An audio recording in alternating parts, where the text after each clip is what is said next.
संग जब सुनाते हैं तो गोस्वामी जी महाराज श्री राम जी की सरलता की प्रशंसा करते हैं।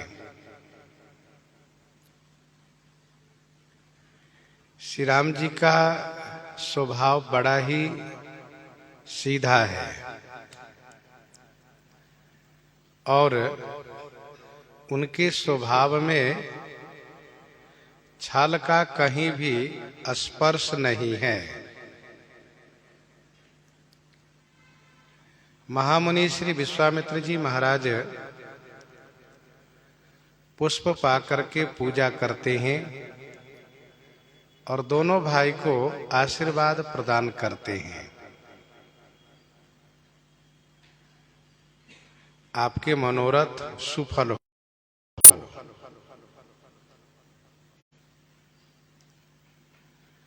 श्री सीता जी को आशीर्वाद श्री गौरी जी से प्राप्त होता है।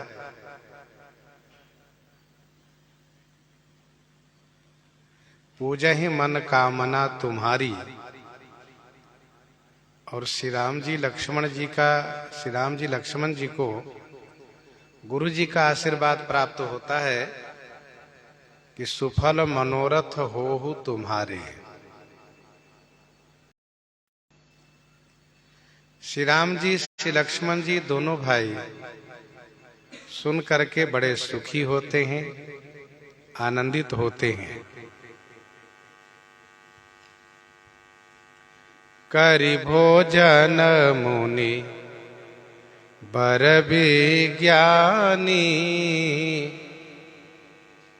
लगे कहन कछु कथा पुरानी। लगे कहन कछु कथा पुरानी।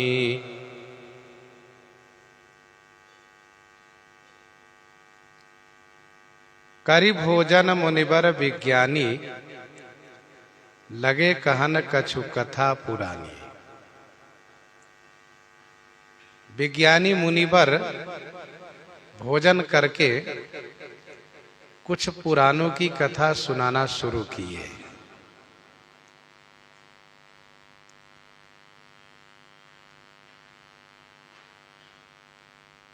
जब भोजन में श्री राम जी को प्रधान रूप से गोस्वामी जी रखते हैं तब विश्राम करना भी कहते हैं। ऋषय संग रघुवंश मनि करि भोजन विश्राम। श्री राम जी राजकुमार हैं और राजकुमार होने के नाते भोजनोपरांत विश्राम करते हैं। लेकिन जहां पर मुनि की प्रधानता होती है वहां पर विश्राम की बात नहीं कही जाती है, क्योंकि महामुनि श्री विश्वामित्र जी महान तपस्वी हैं और इनका विश्राम कथा में ही, सत्संग में ही हुआ करता है। इसलिए भोजनोपरांत कथा सुनाना शुरू कर देते हैं। यह इनका जीवन साधा हुआ है, संयमित है, ऐसा समझना चाहिए। विज्ञानी है, मुनि श्रेष्ठ है।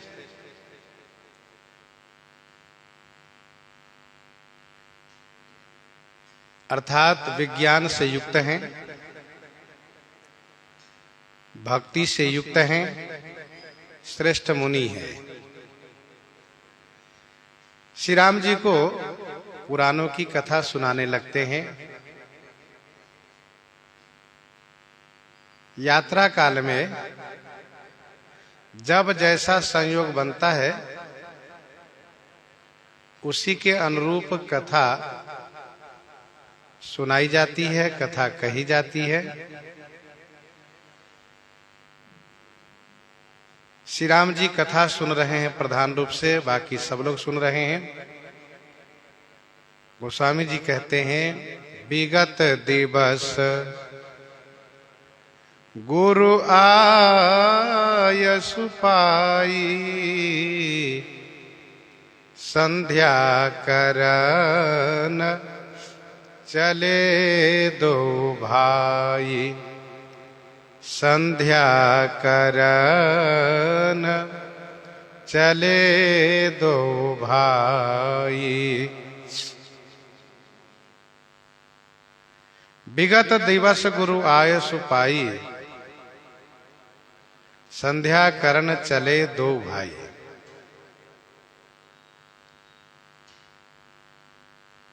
दिन के अंत होने पर, दिन बीतने पर गुरु जी की आज्ञा प्राप्त होती है कि रघुनंदन आप संध्या वंदन करें। तो संध्या करन चले दो भाई, दोनों भाई संध्या वंदन करने के लिए चलते हैं।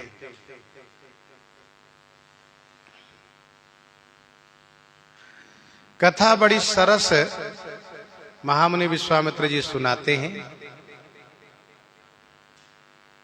कथा में समय जाते पता नहीं चलता है। रात्रि में कथा कहने बैठते हैं तो कहत कथा इतिहास पुरानी रुचिर रजन जुग जाम सिरानी। दिन में जब कथा सुनाने बैठते हैं भोजनोपरांत तो विगत दिवस, दिन का अंत होने लगता है। जब श्रोता और वक्ता दोनों कथा में अनुरक्त हो तो समय जाते पता नहीं चलता है।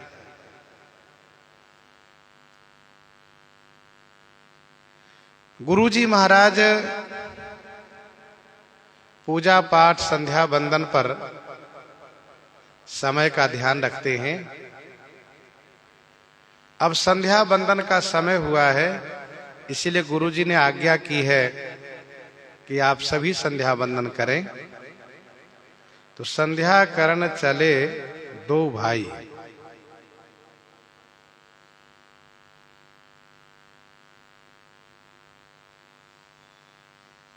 संध्या वंदन करना चाहिए, यह शास्त्र का आदेश है। यज्ञोपवीत संस्कारोपरांत संध्या वंदन अवश्य करना चाहिए। त्रिकाल संध्या की बात कही गई है, कम से कम एक बार भी तो करें।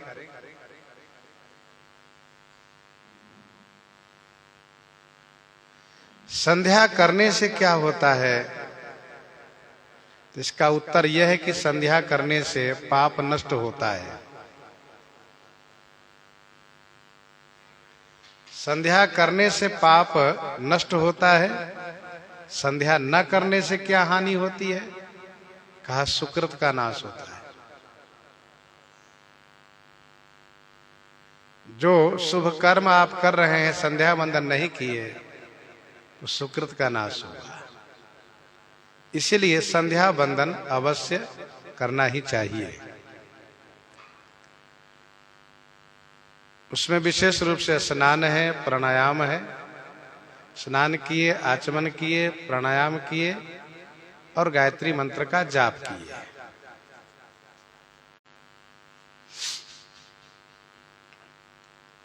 ये संध्या वंदन होना चाहिए। पूर्व काल में त्रिकाल स्नान, त्रिकाल संध्या वंदन महापुरुष लोग करते आए हैं। एक संत जी कह रहे थे कि हम संतों का संध्या वंदन क्या होना चाहिए। तो एक विशेष संत जी ने ये कहा कि संतों का संध्या वंदन ये है कि स्नान करके मंत्र का जाप करें और पाठ करें, स्तोत्र का पाठ करें, रामायण जी, गीता जी, भागवत जी का पाठ करें, भगवान की अर्चना करें। ये संतों के लिए संध्या वंदन है। तो संध्या करन चले दो भाई, एक टीकाकार ने यह कहा कि संध्या वंदन करने के लिए तो गए, लेकिन श्री राम जी संध्या वंदन किए नहीं। क्यों नहीं किए? कहा चंद्रमा को देखते ही श्री सीता जी की याद आ गई और श्री सीता जी में ही खोए रह गए श्री रघुनाथ जी, इसलिए संध्या वंदन नहीं किए। परंतु ऐसा नहीं है कि संध्या वंदन करना नहीं लिखा गया तो संध्या वंदन नहीं किए। संध्या करने के लिए चले हैं तो संध्या अवश्य किए, ऐसा समझना चाहिए। अयोध्या कांड में भी लिखा है, पुरजन करि जोहार घर आए, रघुवर संध्या करण सिधाए। पुरजन करि जोहार घर आए, रघुवर संध्या करण सिधाए। तो क्या वहां पर भी संध्या वंदन नहीं किए?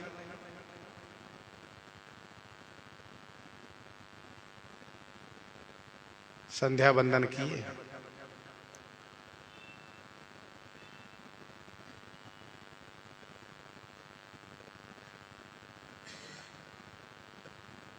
श्री किशोरी जी कहती हैं कि सबहि भांति पिय सेवा करी हों। यद्यपि श्री सीता जी को चरण दबाना आगे वर्णन नहीं किया गया है, तो क्या श्री सीता जी श्री रघुनाथ जी के चरण नहीं दबाती हैं? ऐसा नहीं है, चरण दबाती है। क्योंकि जानकी कर सरोज लालितो श्री रघुनाथ जी का चरण है।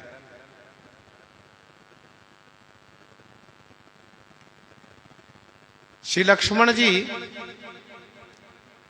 का सेवा एक दो जगह लिखा जा रहा है। सिय सुमंत्र भ्राता सहित कंदमूल फल खाई, सैन कीन रघुवंश मणि पाए पलोटत भाई।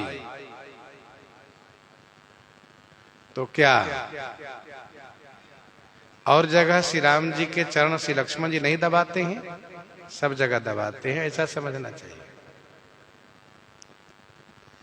तो कुछ प्रसंग ऐसे हैं जिनका मूल में वर्णन नहीं है तो उदाहरण है, और जिनका उदाहरण है उसका मूल नहीं है। किसी का मूल कह दिया गया, किसी का उदाहरण कह दिया गया। जाने सदा भरत कुल दीपा, बार बार मोहि कहो महीपा।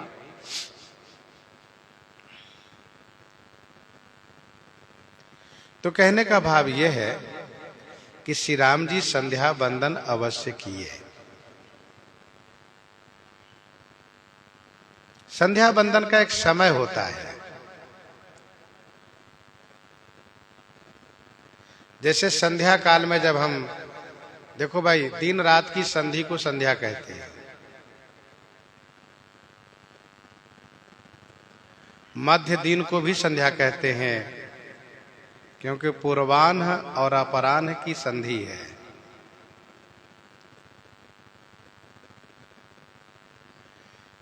सायंकाल की संध्या में भगवान सूर्य जब अस्त होने वाले हैं, उस समय का संध्या वंदन श्रेष्ठ है। सूर्य अस्त के बाद संध्या वंदन मध्यम है, और तारा के निकलने के बाद, ताराओं के निकलने के बाद, ताराओं के दर्शन के बाद संध्या वंदन करना ये सामान्य है।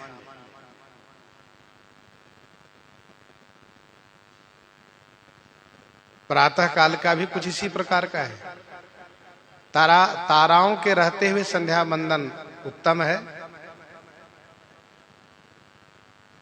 और ताराओं के न दिखाई देने पर भगवान सूर्य अब उदित होने ही वाले हैं, उस समय संध्या वंदन करना मध्यम है। सूर्य भगवान के उदित होने के बाद संध्या वंदन ये सामान्य है।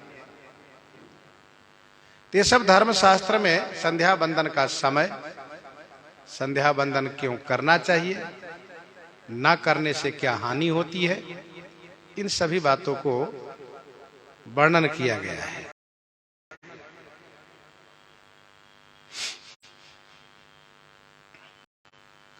श्री राम जी संध्या वंदन किए, पूर्वाभिमुख बैठ करके जब गायत्री का जाप कर रहे थे, संध्या वंदन कार्य समापन हुआ, इसी बीच चंद्रमा उदित होते हुए दिखाई दिए। आज आश्विन शुक्ल पक्ष चतुर्दशी उपरांत पूर्णिमा है।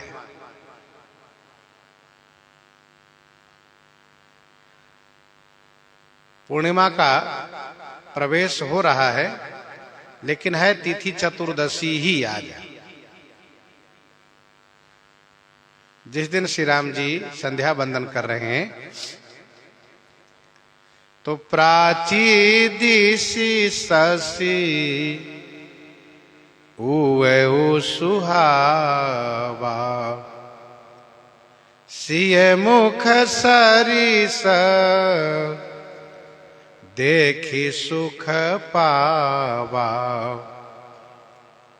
प्राची दिशि शशि उवै सुहावा, सिय मुख सरिस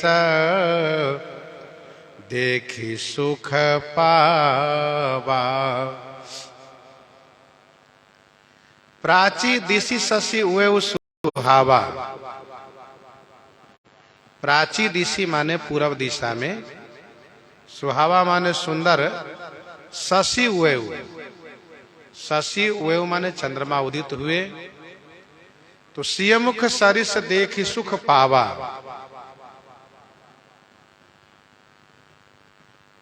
आज प्रातः काल पुष्प वाटिका में एक चंद्रमा का दर्शन किए हैं,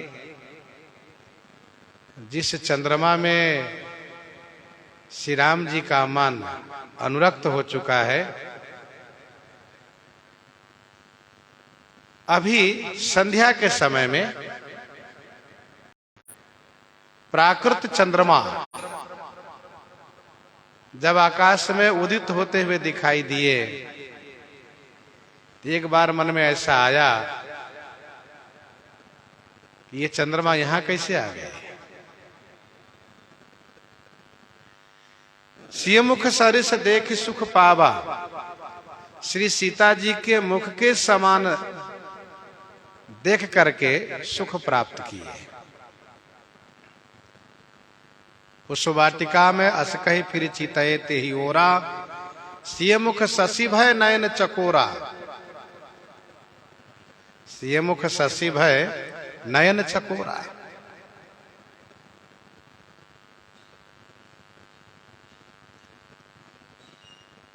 तो अभी जो आकाश में चंद्रमा उदित हुए हैं, उनको देखते हैं ऐसा लगा कि श्री सीता जी का मुख सियमुख सरिस, और एक बार ऐसा लगा कि श्री सीता जी यहां कैसे आ गए।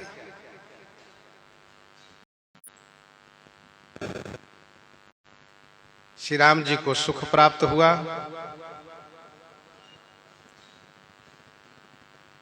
पुनः मन में विचार आया कि यह चंद्रमा श्री सीता जी के मुख की समता नहीं कर सकता है।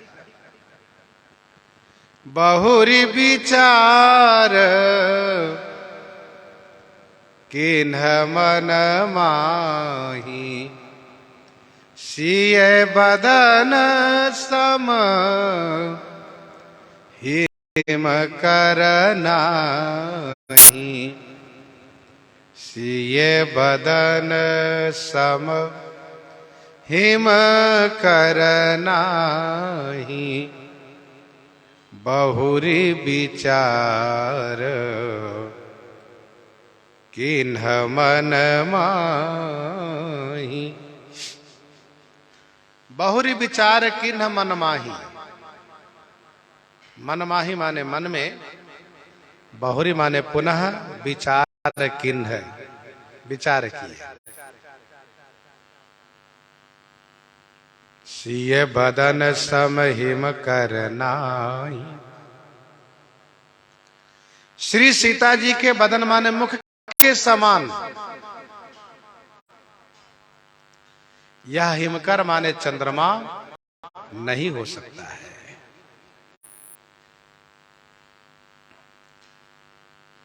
श्री राम जी चंद्रमा को उदित देखे हैं आकाश में, जो पूरब दिशा में उदित है। सुख तो ऐसा ही हुआ जैसे कि श्री सीता जी के मुख चंद्र देखने से हुआ है, लेकिन मन में विचार किए यह चंद्रमा श्री सीता जी के मुख के समान नहीं हो सकता है। क्यों? कहा जन्म सिंधु पुनि बंधु विष, दिन मलिन सकलंक, सिय मुख समता पावक में, चंद बापुरो रंक, चंद बापुरो रंक, जन्म सिंधु पुनि बंधु विष, दिन मलिन सकलंक। इसका जन्म समुद्र से हुआ है, और फिर इसका भाई विष माने जहर है। दिन मलिन, दिन में मलिन रहने वाला है ये। सकलंक माने कलंक युक्त है, कलंकित है। बापुरु माने बेचारा, रंक माने दरिद्र। सिय मुख समता किमी पाव, श्री सीता जी के मुख की समता कैसे पा सकता है? हे चंद्रमा, तुम श्री सीता जी के मुख की समता नहीं कर सकते हो, और कभी ऐसी चेष्टा भी मत करना।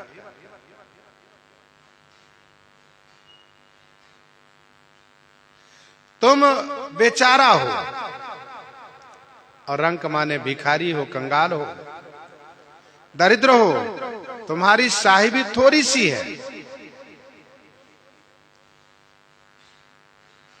और तुम बिल्कुल ठीक नहीं हो, क्योंकि तुम्हारे पिताजी डुबाने वाले हैं। तुम्हारे पिताजी डुबाने वाले हैं लोगों को। समुद्र बोड़क है, डुबाने वाला है, और श्री सीता जी के पिताजी तारक हैं। तारक हैं क्योंकि महान ज्ञानी हैं, दूसरों को तारने वाले हैं। और तुम्हारा भाई मारने वाला है, जहर है। और श्री सीता जी के भाई लोगों को जीवन प्रदान करने वाले सर्वगुण संपन्न श्री लक्ष्मी निधि जी हैं।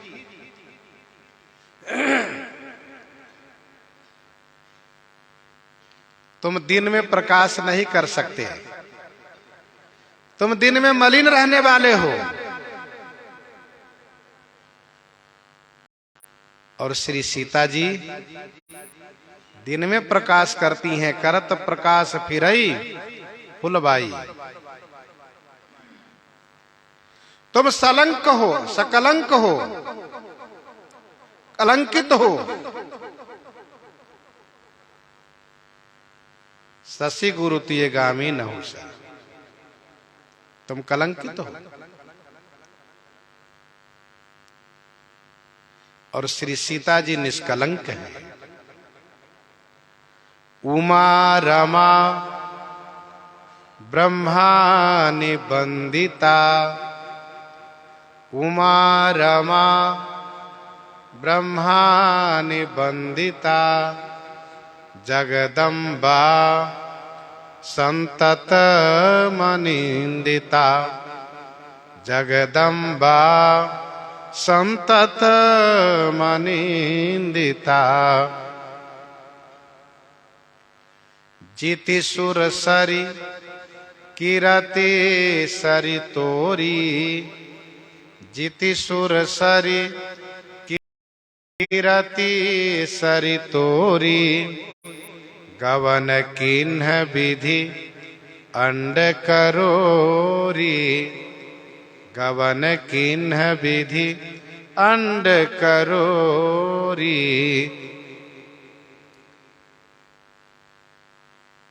तुम कलंकित हो, श्री सीता जी निष्कलंक हैं। श्री सीता जी के उज्जवल कीरति हैं, तुम्हारी कीरति मलिन है। सिय मुख समता पावकी में चंद बापुरो रंक।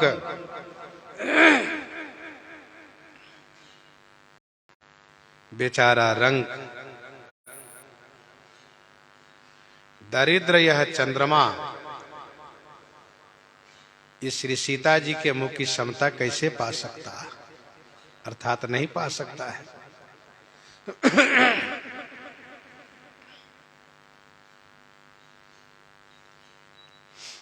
चंद्रमा की उत्पत्ति समुद्र से है। कदाचित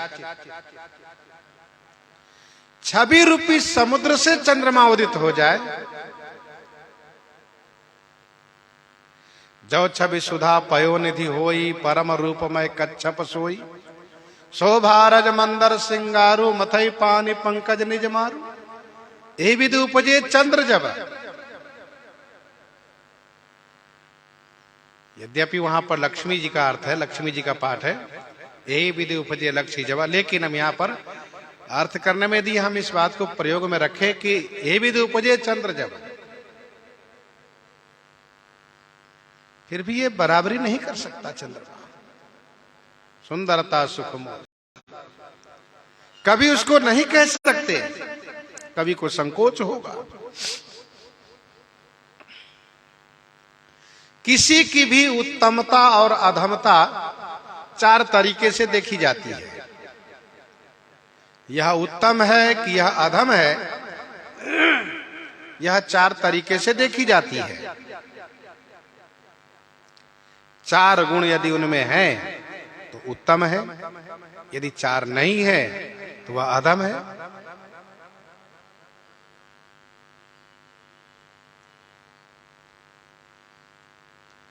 सोना के बारे में कहा कि और भूप परख सुलाखी तौलिताई लेत। कसे कनक मणि पारिख पाए, पुरुष परिखे समय सुभाए। मनुष्य के ये चार उत्तम हो तो वह उत्तम कहा जाता है। जैसे कि जन्म स्थान, कहां जन्म हुआ है। दूसरा, संग, किसका संग है। तीसरा, स्वभाव, स्वभाव कैसा है इसका। और चौथा, स्वरूप, कैसा स्वरूप है।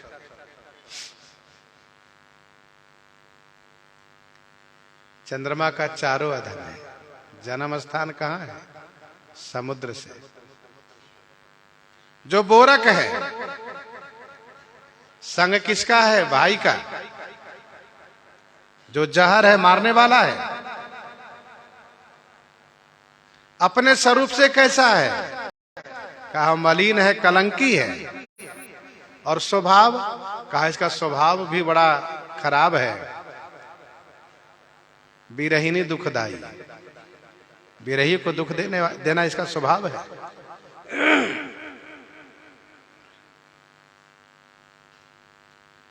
जब गोस्वामी जी महाराज कविता रूपी सरजू की चर्चा किए, गोस्वामी जी ने कहा कविता रूपी सरजू जी उत्पन्न हो रही है। इनका चारों उत्तम है। नदी पुनीत, स्वरूप से उत्तम है। सुमानस नंदनी, सुमानस नंदनी, मानसरोवर से इनकी उत्पत्ति है, जन्म स्थान से उत्तम है। कालीमल तृण तरुमूल निकंदनी, कालीमल तृण तरुमूल निकंदनी स्वभाव से उत्तम है। और संगति कहाँ मिली? सुरसरही, संगति से उत्तम है। जन्म स्थान उत्तम हो, स्वभाव उत्तम हो, संग उत्तम हो, स्वरूप उत्तम हो। भगवती श्री पार्वती जी में चारों उत्तम हैं। विभीषण जी महाराज अपना चारों अधम कहते हैं। नाथ दशानन कर्म भ्राता, निश्चर वंश जन्म सुर त्राता, सहज पाव प्रिय तामस देहा, जथा उल्लू कहे तम पर नेहा।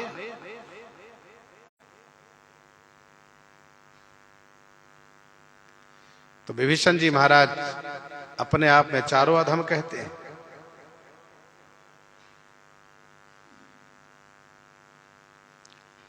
तुष्य मुख समता पावक में, चंदबा पुरो रंक,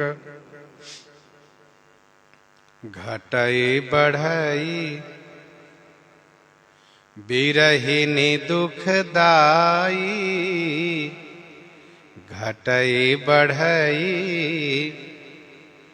बिरहिनी दुखदाई,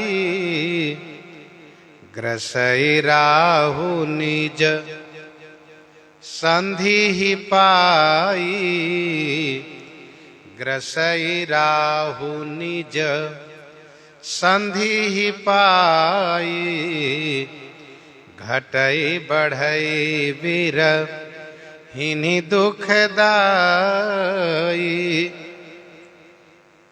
घटई बढ़ई बिरहिनी दुखदाई, ग्रसहि राहु निज संधि ही पाई।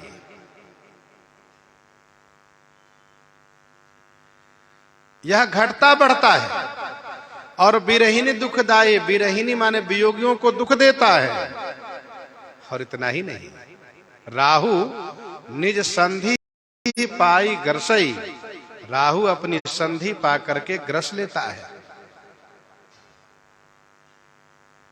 घटई बढ़ई बिरहिनी दुखदाई, घटना बढ़ना यह इसका क्षयी रोग है,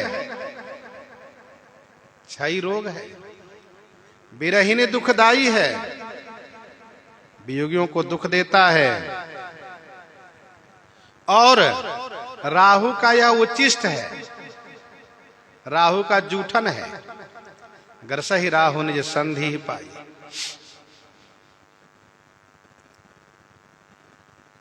यहां पर दोष वर्णन किया जा रहा है, इसलिए कहा यह घटता है, घटना दोष है।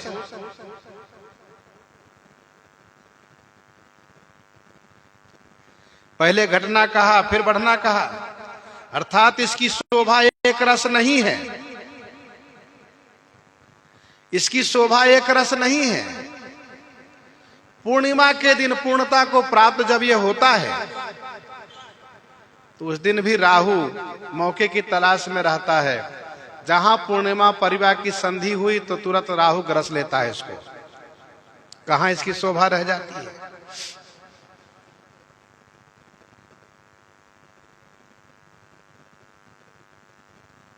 चंद्रमा घटता बढ़ता है। इस संदर्भ में कथा इस प्रकार की है कि दक्ष अपनी 27 पुत्रियों का विवाह, दक्ष अपनी 27 पुत्रियों का विवाह चंद्रमा के साथ किया। 27 पुत्रियां ये सभी नक्षत्र नामधारी हैं, नक्षत्र नामधारी हैं। रोहिणी नाम के जो नक्षत्र है, रोहिणी नाम की जो चंद्रमा की पत्नी है, वह सबसे विशेष हैं, सब में विशेष हैं, रूप में गुण में सब में विशेष है। इसलिए चंद्रमा का सर्वाधिक प्रेम रोहिणी में ही है। रोहिणी में प्रेम होना हानिकारक नहीं है, हानिकारक यह है कि अन्य 26 को चंद्रमा उपेक्षा करता है, केवल रोहिणी को सम्मान करता है, उसकी अपेक्षा रखता है, उसको मानता है, उनसे प्रेम करता है। 26 को सम्मान नहीं देता है, उसको प्रेम नहीं करता उससे। उन 26 पत्नियों ने अपने पति के इस दुर्व्यवहार से दुखी होकर के अपने पिता दक्ष से शिकायत किया, पिताजी, हम लोगों को पति का प्रेम प्राप्त नहीं होता है। दक्ष ने बुलाया चंद्रमा को, समझाया कि तो तुम्हारी 27 पत्नी है, तुम्हारी 27 पत्नियां हैं और सब तुम्हारी हैं, इसलिए सबके प्रति समान प्रेम भाव रखो, सबको समान रूप से मानो। समझा दिया। इसके बाद भी चंद्रमा अपने ससुर के इस बात पर ध्यान नहीं दिया। कुछ दिन के बाद दक्ष ने पूछा अपनी बेटियों से, सबने फिर वही बात कही कि पति का वैसा ही व्यवहार है जैसा पहले था, कोई परिवर्तन नहीं आया। दोबारा फिर बुलाया और अब की बार कड़े शब्दों में समझाते हुए कहा कि मेरी बात को ध्यान से सुनो और सभी पत्नियों को समान रूप से प्रेम करो, सबको सम्मान दो, सबको मानो, और यदि ऐसा नहीं करोगे तो मैं तुमको श्राप दूंगा। यह कड़े शब्दों में कहा। चंद्रमा हाँ हाँ कर लिया। फिर इसके बाद वही काम उसका, केवल रोहिणी से प्रेम करता है और बाकी को कोई ध्यान नहीं देता है, उन सब की उपेक्षा रखता है।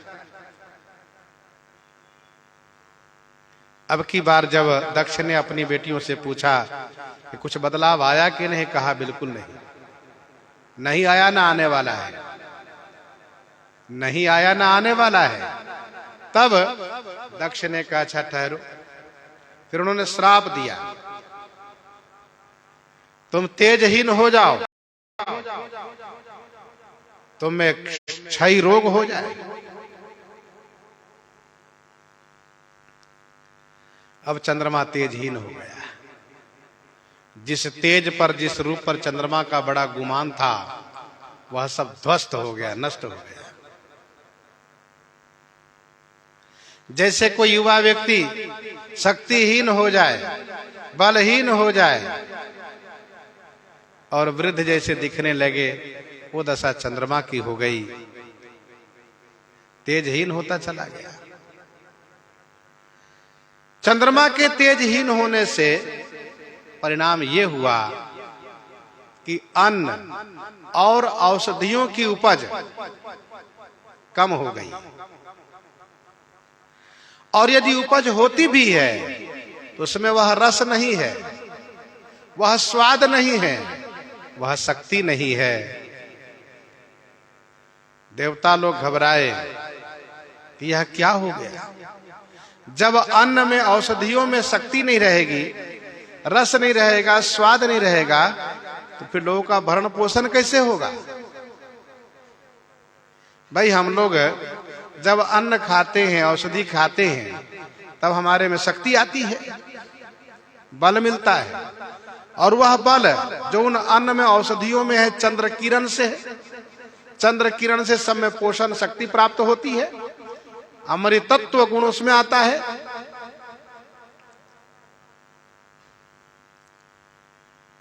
फिर तो देवताओं ने जाकर के चंद्रमा से पूछा क्या हुआ, ऐसे तुम क्यों हो गए हो। चंद्रमा ने अपनी सारी बातें कही, इसमें गलती मेरी है, इसलिए मेरे ससुर जी नाराज होकर के श्राप दे दिए हैं, और उन्होंने एक प्रकार से मेरे लिए क्षय रोग का सृजन करके मुझ में ही लगा दिया है कि तुमको टीबी हो जाए, तुम धीरे धीरे इसी प्रकार से सुखा जाओ, गल जाओ।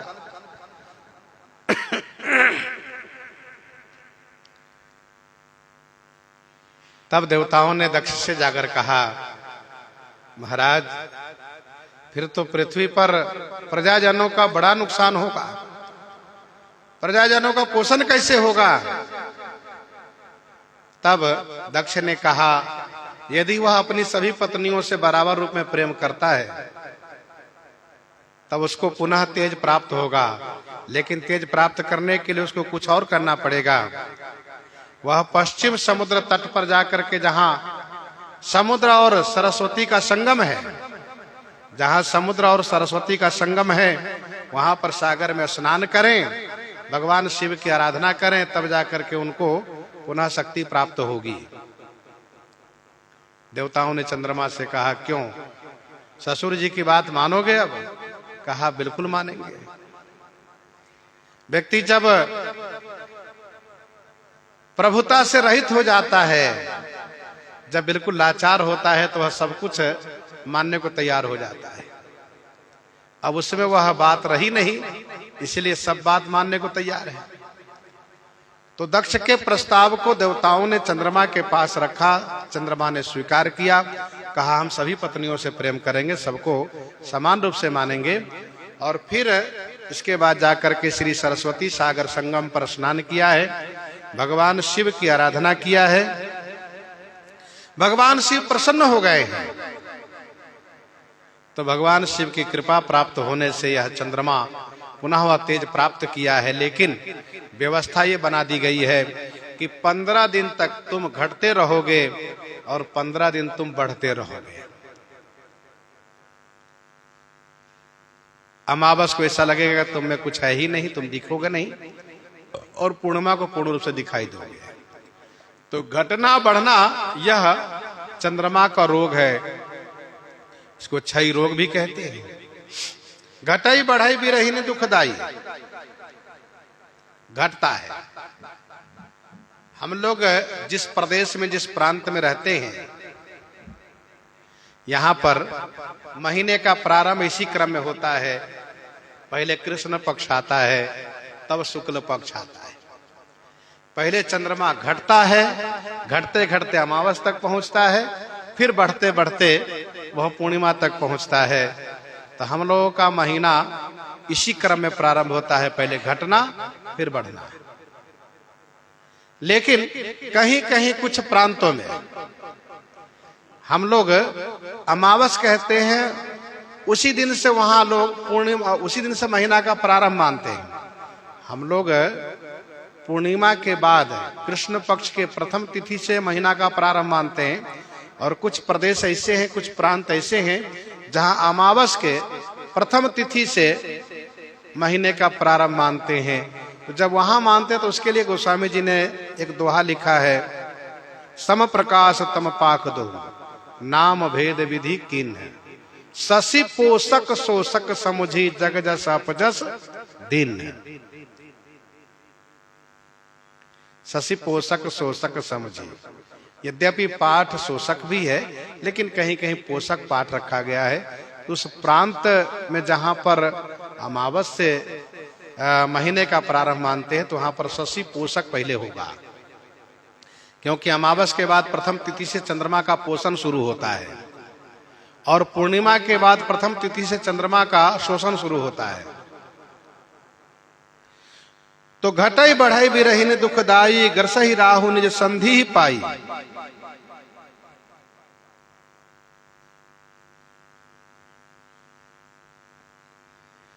जीव 3 स्थान पर रहते हैं। जीव का निवास स्थान 3 स्थान है, जल, थल और नभ। जल, थल, नभ, इन 3 जगह पर, 3 स्थान में जीव का निवास है। ये चंद्रमा तीनों को दुख देता है, चंद्रमा तीनों को दुख देता है। बिरहिनी दुखदाई, बिरहिनी दुखदाई, बिरहिनी को अग्नि होकर के जलाता है। ये देखिए, चंद्रमा अग्नि होकर जलाता है। पावक मय शशि सर्वतन आगी, काल निशा समनिशि शशि भानु। कृष्ण गीतावली 31 में, श्री कृष्ण गीतावली 31 में गोपी कहती हैं, संतत दुखद सखी रजनी कर। यह हमेशा दुख देने वाला है बिरही को। तो बिरही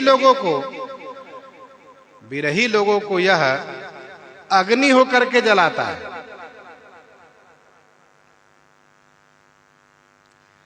और कमल जो जल में रहने वाला है उसको हिमकर अर्थात हिम बन करके उसको नष्ट करता है। परसत तुहिन तामरस जैसे, परसत तुहिन तामरस जैसे विश्व सुखद खल कमल तुषारू, तो पाला बन करके जलाता है। और कोक चकवा, ये जो नभचर है, नभ में रहने वाला है, चकवा चकवी को अलग अलग करके उसको दुखी करता है, उसको वियोगी बना देता है। संपत्ति चकई भरत चका मुनि आए सुखेलबार, तेहनिसी आश्रम पिंजरा राखे भा भिनुसार।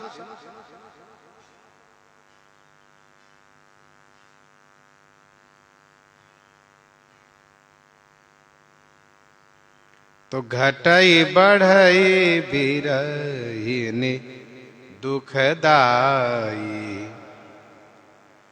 ग्रसई राहु निज संधि पाई।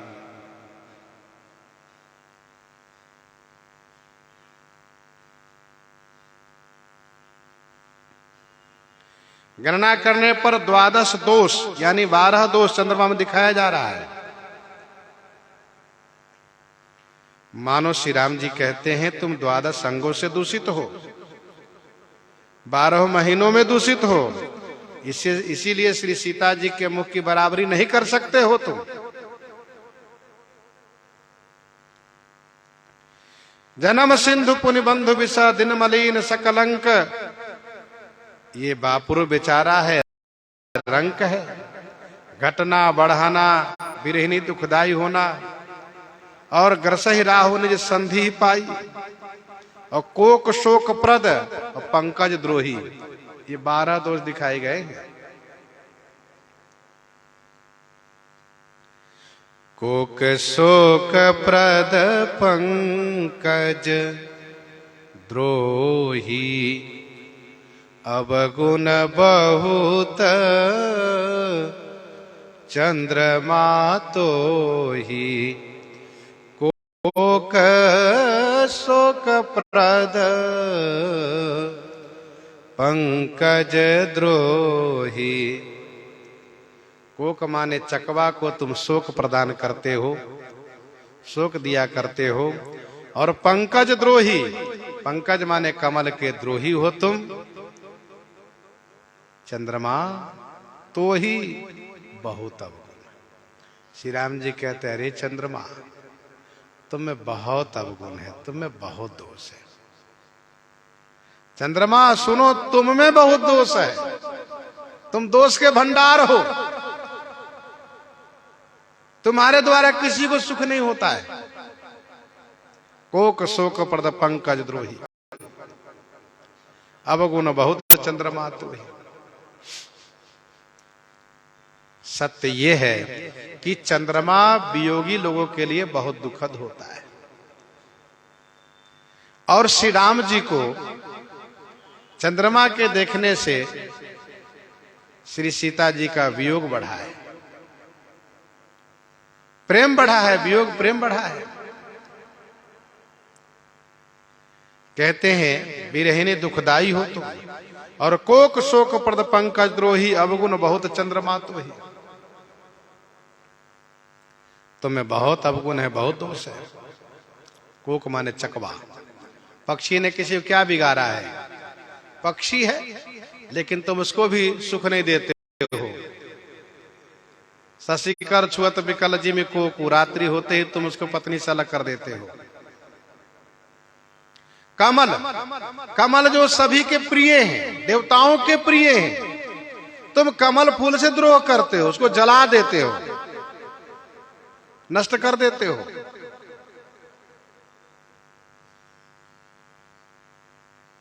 चंद्रमा तुम्हें बहुत अवगुण है, इसलिए वैदेही मुख पट तर दीन्हे, होई दोष बड़ अनुचित कीन्हे वैदेही मुख पटतर दीन्हे होई दोष बड़ अनुचित कीन्हे होई दोष बड़ अनुचित कीन्हे वैदेही मुख पटतर दीन्हे होई दोष बड़ अनुचित कीन्हे।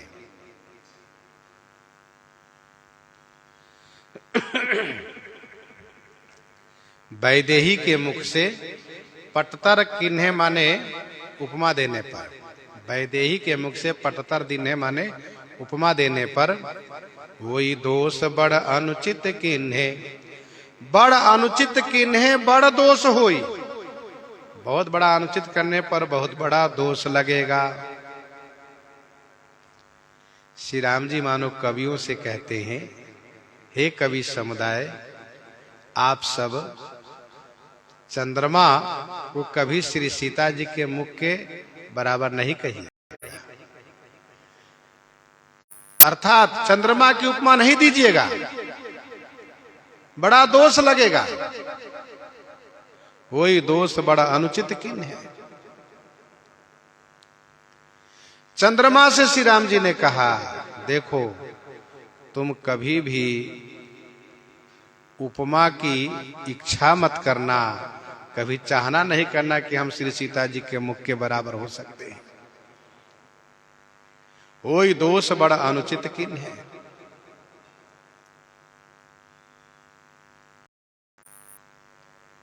प्रश्न ये उठता है कि उपमा तो दिए जाते हैं, उपमा तो दिए ही जाते हैं। सिय मुख शशि भय नयन चकोरा। श्री राम जी कहते हैं, वैदेही मुख पटतर दीन्हे वही दोष बड़ा अनुचित किन्हे। यहां श्री राम जी कहते हैं कि बहुत बड़ा अनुचित होगा, बड़ा दोष लगेगा। इसका समाधान ये है कि श्री सीता राम जी के लिए उपमा कोई है नहीं, सत्य तो ये है। फिर भी उपमा केवल दी जाती है भक्तों को अवलंब के लिए कि ध्यान करने में उनको अवलंब मिले, सहारा मिले। नहीं तो भगवान श्री सीताराम जी के सामने कोई उपमा है ही नहीं। संसार में जो उपमा दी जाती है वहां पर उपमा बड़ी होती है, उपमेय छोटा होता है, लेकिन यहाँ उपमेय बड़ा है, उपमा छोटी है।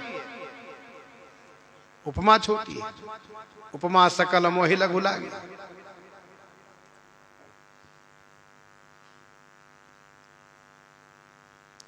उत्तरकांड में गोस्वामी जी कहते हैं, श्री काकभूषुंडी जी महाराज ने उदाहरण के तौर पर कहा, राम काम सतकोटि सुभगतन दुर्गा कोटि अमितारि मर्दन।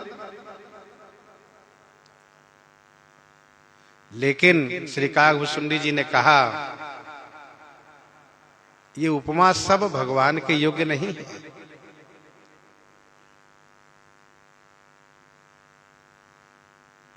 जिस प्रकार से कोई ये कहे कि करोड़ों की संख्या में जुगनू खद्योत जो प्रकाशित कर रहा है, इसी के समान सूर्य है,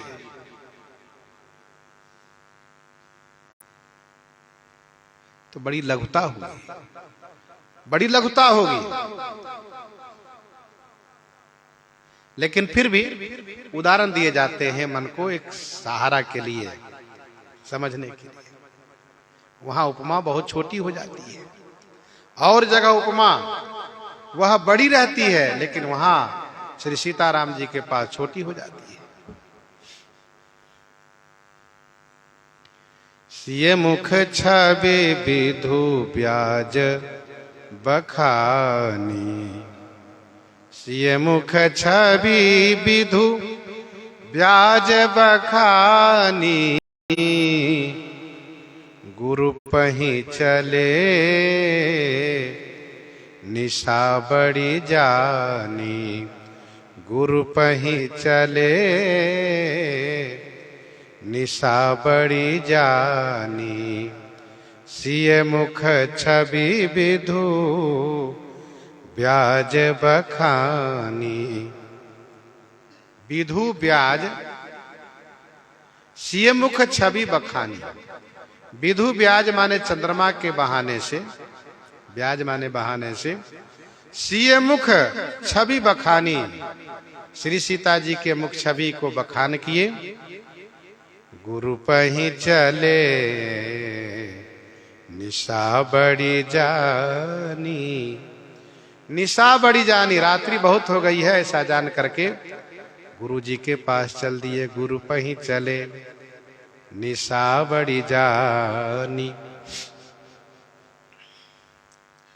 सिय मुख छवि विधु ब्याज बखानी, गुरु पहीं चले निशा बड़ी जानी।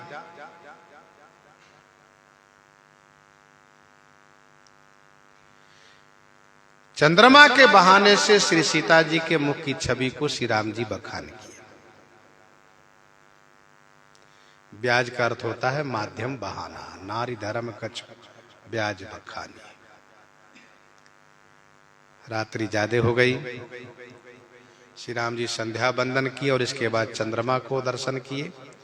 चंद्रमा को देखने के बाद श्री सीता जी की विशेष याद आई और फिर चंद्रमा में दोष दिखाई देने लगे। श्री सीता जी के गुण के सामने में चंद्रमा बिल्कुल तुच्छ है, तो श्री सीता जी के गुण और उस चंद्रमा का दोष वर्णन करते हुए जब ऐसा लगा कि रात्रि ज्यादा हो गई, फिर गुरु जी के पास चल दिए। सुख का समय बहुत छोटा होता है, बहुत जल्दी बीत भी जाता है। मास दिवस कर दिवस भाव मरम न जाने कोई, पता ही नहीं चल पाया।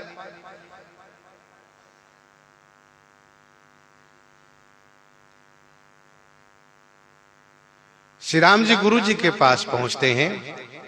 करि मुनि चरण सरोज प्रणामा, करि मुनि चरण सरोज प्रणामा। आय सुपाई किन्ह विश्रामा,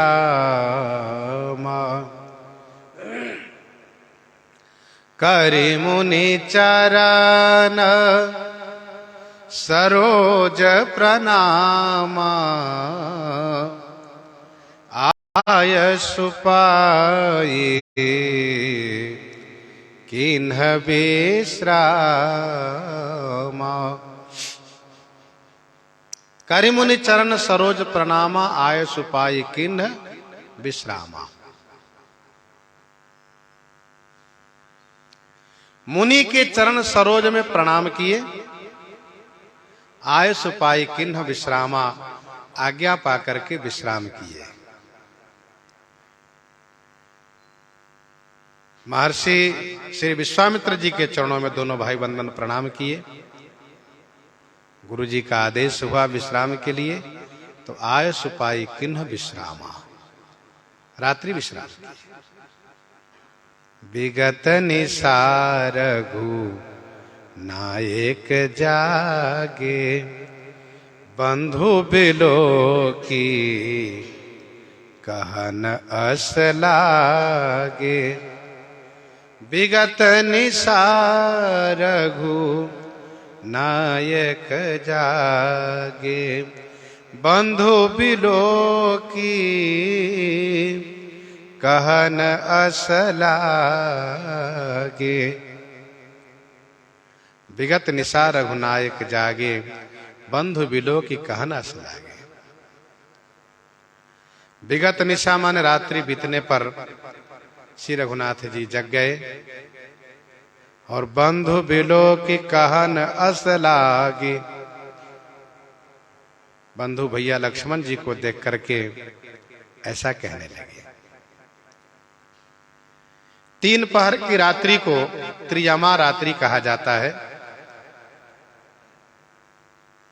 विगत निशा ब्रह्म मुहूर्त में श्री राम जी जगे। कुछ लोग कहते हैं श्री राम जी को रात को नींद ही नहीं आई, लेकिन मानसकार गोस्वामी तुलसीदास जी कहते हैं जागे, सोए थे इसलिए जगे।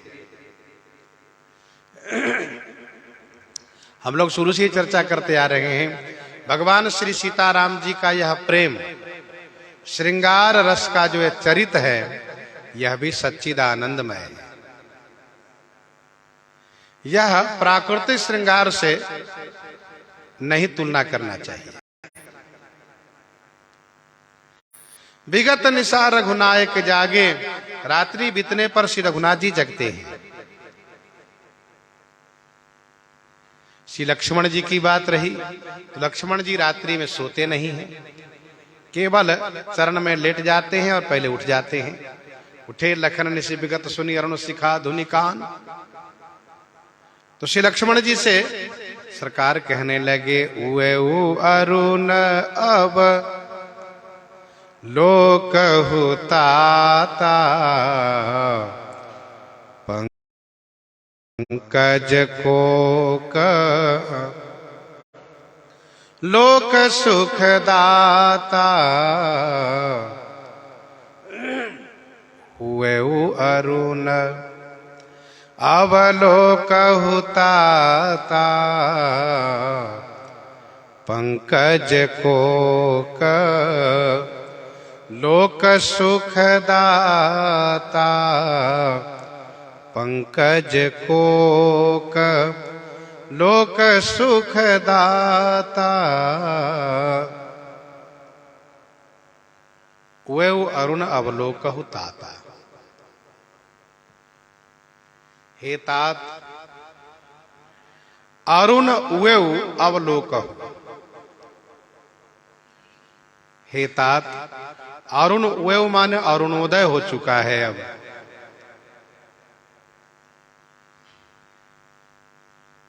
अवलोको माने देखिए। पंकज कोक लोक सुखदाता।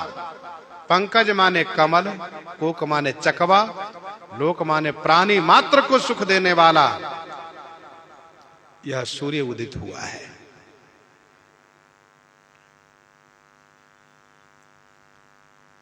सूर्य उदय के कुछ समय पूर्व पूर्व दिशा में जो लालिमा दिखाई देती है उसी का नाम है अरुणोदय।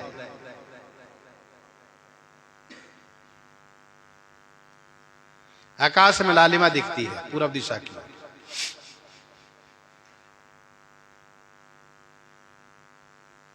वैसे प्रातः काल गुरु जी का, अग्नि का और सूर्य का दर्शन करना चाहिए। यह शुभ होता है, कल्याणकारी है।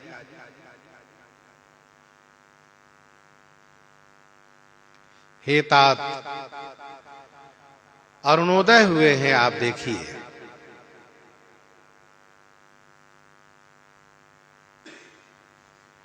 तात शब्द संबोधन भी है और तात शब्द का अर्थ यह भी है कि यह अरुणोदय तप्त लोगों के लिए सुखद है, जैसे विरहिणी के लिए सुखद है। तात बाउतन लागन का।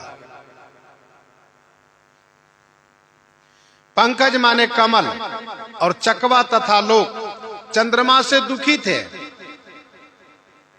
इन सब को सुख देने वाला सूर्य उदित हुआ। श्री लक्ष्मण जी अब तक चुप थे, लेकिन आज धनुष यज्ञ होने जा रहा है। आज कि रंगभूमि में धनुष तोड़ने के लिए श्री राम जी चलेंगे। धनुष यज्ञ का समापन दिन है आज।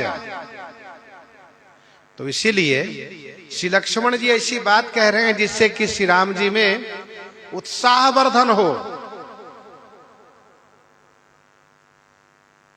इसीलिए श्री लक्ष्मण जी महाराज बहुत सुंदर समयोचित बात कह रहे हैं।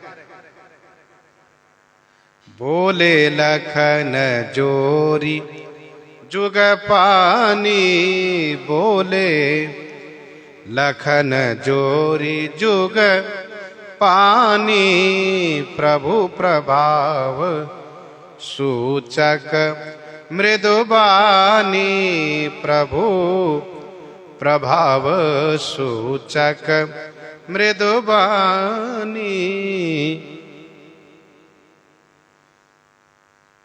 कल पुष्प वाटिका में भी नहीं बोले थे, बोलना उचित नहीं था। संध्या काल में सरकार चंद्रमा के गुण दोष कह रहे थे, तब भी श्री लक्ष्मण जी कुछ नहीं बोले थे। लेकिन अब जब सूर्य उदय की चर्चा श्री राम जी की है तो श्री लक्ष्मण जी समय के अनुसार सुंदर बात कह रहे हैं। श्री लक्ष्मण जी जुग पानी जोरी, जुग पानी माने दोनों हाथ जोड़ करके प्रभु प्रभाव सूचक मृदुबानी, प्रभु के प्रभाव को सूचित करने वाला कोमल वचन बोले, अर्थात प्रभु प्रभाव सूचक, प्रभु के प्रभाव को सूचित करने वाली कोमल वाणी से श्री लक्ष्मण जी बोले। अरुणोदय सकुचे कुमुद, अरुणोदय सकुचे कुमुद, उडगन ज्योति मलिन, जिमि तुम्हार आगमन सुनी, भय नृपते बलहीन, भय नृपते बलहीन। अरुणोदय सकुचे कुमुदा, उडगन ज्योति मलिन। अरुणोदय माने सूर्य उदय होने पर कुमुद फूल सकुचा गए, उडगन की ज्योति मलिन पड़ गई। प्रभु जैसे आपके आगमन सुन करके सब राजा लोग बलहीन हो गए। श्री लक्ष्मण जी इस प्रकार से प्रभु के प्रभाव को वर्णन कर रहे हैं। प्रसंग को हम आप यहीं पर हृदयांगम करते हैं। आइए श्रवण करते हैं श्री भक्तमाल जी से।